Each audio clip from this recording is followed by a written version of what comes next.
Right, I've already frightened the shit out of Giz, so it'll be along in a minute, I'm sure. At least I can actually sit properly in this one. I don't have a cat behind me.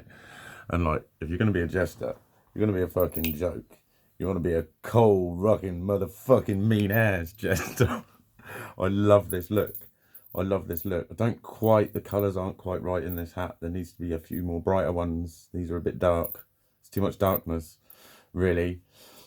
But it was £3 in a charity shop. 3 fucking quid. Can you look at the quality of the workmanship of the thing? It's like, it's a very fine hat.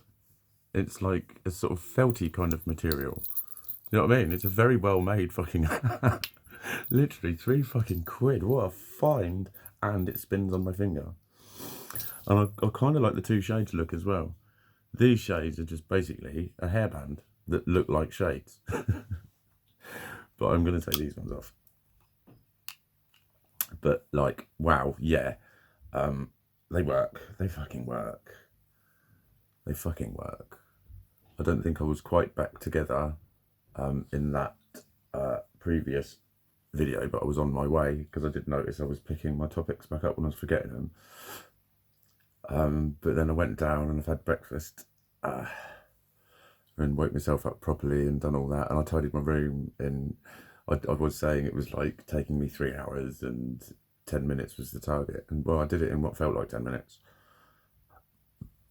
Largely because it is, you know, because I have in my head now where a lot more things go. I did a lot of itemizing of things and had particular drawers where I always keep things and stuff, and I'm going to keep going with it. I'm going to buy more pencil cases and pretty boxes. That's what I'm going to do, and I'm going to itemize my shit. So my drawers aren't going to be full of junk, they're going to be full of pretty boxes. But I know which pretty box contains which set of items. Shit like that. It's like a sub-filing system. But it's like, you know, my hats are neatly stacked. Like I can see out the window. It's like everything's pretty much together. It's serviceable. I wouldn't be embarrassed if anyone walked in. It wouldn't look like it was overly, you know, I look like I've been burgled at times, or it looked like I would be living with severe depression and not caring and all of that sort of shit. But there's like, you know, there's just a couple of plates from yesterday to go back down to be washed. It's not like 2 or 3 days worth or one sort of under the bed. They do end up under the bed by accident, certain things. I think I sit with my foot and I tuck them under the bed.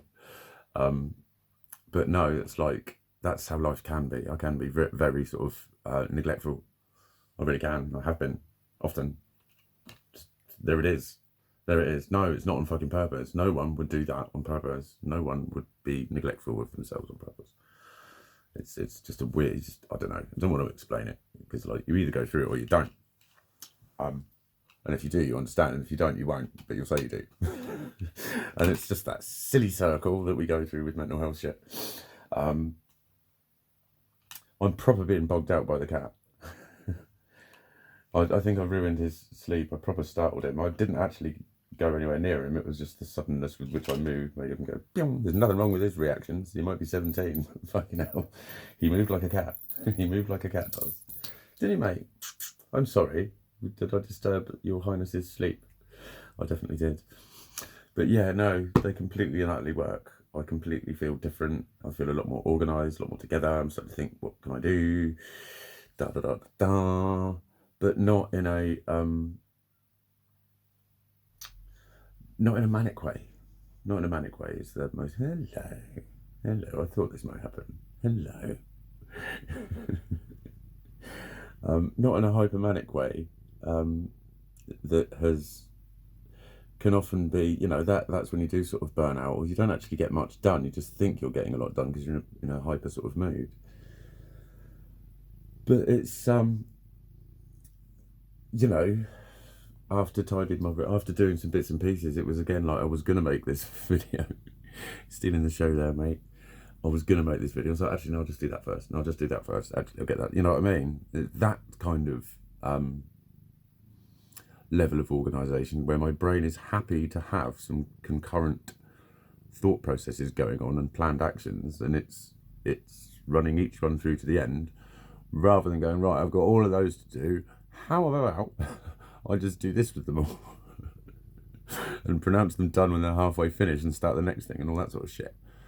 Because, you know, that's sort of very funny. That is very funny, that kind of thing to talk about. Like, I've literally walked into a room and thought, the fucking Hoover's on. And it's standing up on. I was like, how did I not know it was fucking on? I didn't think I was cleaning the lounge. I didn't think I'd been in the lounge. And this is all this morning. And yet there is my Hoover plugged in and switched on. And shit like that. But it can also get calamitous. And that's why ADHD becomes more of a problem and not just a symptoms list. Because one of the reasons I know that I'm such hard work, and I say that, I'm never allowed to say that because I'm instantly interpreted as being hard on myself and down on myself. And it's like, no, I know I'm hard work by people's reactions. That's why I know I'm hard work, and I'm not being down on myself. I'm just talking about what happens. And virtually everyone that gets to a point of closeness with me where they spend quite a few hours or most of a day around me, particularly if I need to be remembering things, we're going places and packing things and stuff like that, or if they've done that several times, everyone gets to the point where you turn into the critical parent, impatient, for God's sake, get your act together, that sort of thing. It's infuriating. I am forgetful to the point of being infuriating. And it's always really difficult for me, that one, because I just think, oh, for God's sake, this is you after a fucking few hours of it. Do you think that I'm not also stressed? And do you think that shouting at me like that is helpful?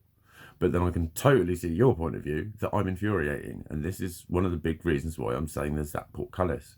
Because everyone will start to treat me like an irritating little child. They'll start to speak to me like one after some time. It happens. It's natural because everyone gets impatient, and I'm one of those people will drive you to fucking distraction. I will drive you up the wall. And a lot of it is with the level of disorganised and, always forgetting the same thing. And then you remind me, have you got it? Yes. And then getting there, it's like, have you got it? No. Well, when you asked me, it was da-da-da-da, and people are like, for fuck's sake.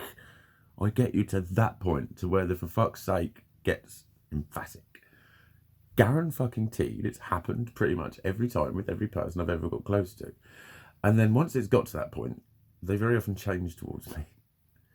It's a way of finding out if people really like me, because once people have got like that with me, sometimes I very rarely hear from them again, or they very rarely reply to my messages. I've got a lot of people like that who will say hello to me, but they just literally ignore me. I get ignored a fucking hell of a lot. I've started to ignore people now when I'm not in the mood. Just think, okay, so you've said it, and you know that I've seen it. I don't need to reply right now. Because it happens to me a lot. So that's why it's something that I'm definitely very keen on getting together, along with the fact that I've got a hell of a lot to sort out in my life. I don't have any stability. I've got nothing I can just rely on. Everything's all really all over the place still. It's important for that, but it's important for me to not be so infuriating to be around.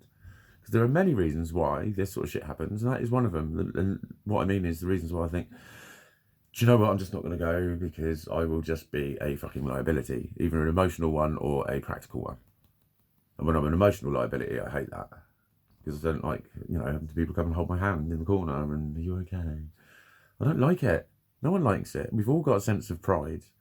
And it just becomes sometimes forcing yourself to go out so you can be looked after by someone is not a really fucking inviting prospect. Do you know what I mean?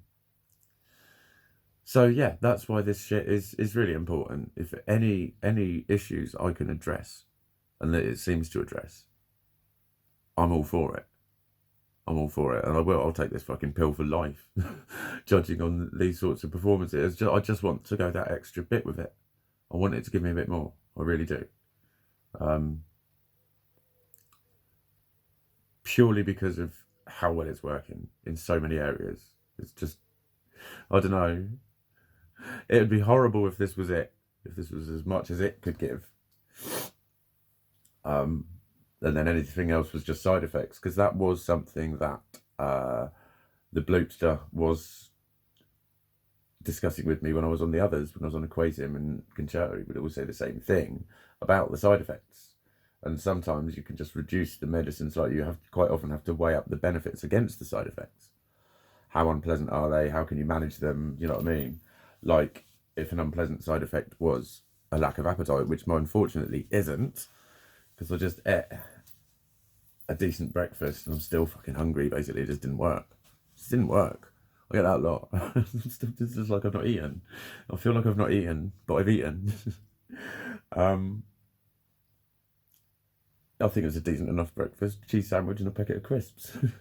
At 7:30 in the morning. That should be a fairly decent breakfast. What's that, about 400-500 calories? So,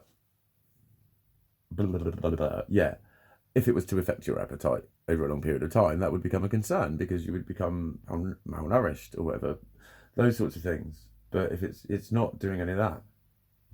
So I'm still in the camp of like taking all that on board. Yeah, I will wait until I get some very unpleasant side effects before I start tapering off the drug.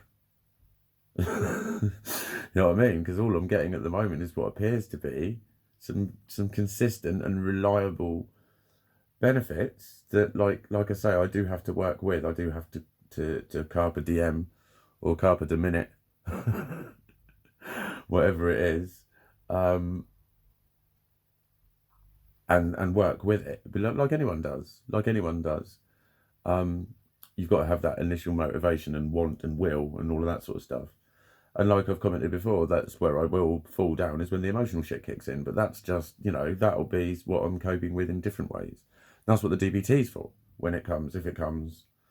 Because I don't think well, they wrote to me about the wellbeing groups, actually. They pulled the plug on all of them.